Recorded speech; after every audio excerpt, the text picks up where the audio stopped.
U ruci imam Sony Ericsson K610i.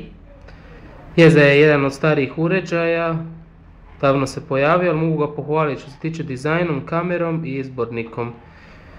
Ima znači sve standardne postavke kao Sony Ericsson, tipka za uključivanje, znači posjeduje Bluetooth, ne posjeduje bežični internet, ovdje imamo tipku za fotoaparat, iza imamo znači veliki zvučnik mono, autoportret i kamera od 2 megapiksela.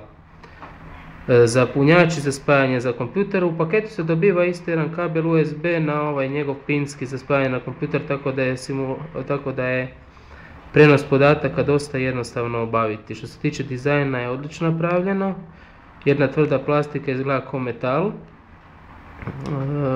Evo meni, ovo je glavni ekran, koliko ćete vidjeti, imamo izbornik. Izbornik je standardni Sony Ericsson, telefon jako brzo radi, brzo otvara fotografije.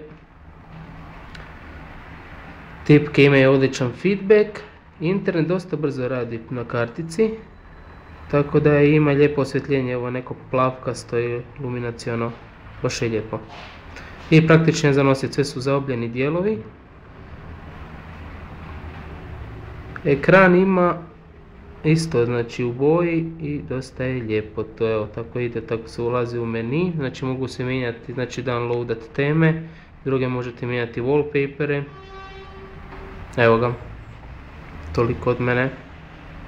Evo možemo pokrenuti kameru, samo da vidite malo. Dosta se jeftino sad može nabaviti telefon, evo ga. Novine.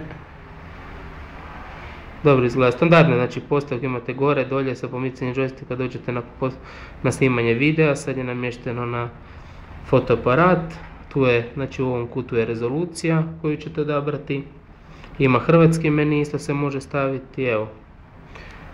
Ovdje ide utor za M2 karticu, mora se skinuti ovaj poklopac, onda tu sa strane ide utor za M karticu, baterija mu je 900 mAh, dosta izdržljiva, čak do 4 dana možete se igrati s njim da mu neće istrošiti se. Evo ga, imamo videokonferencijsku kameru.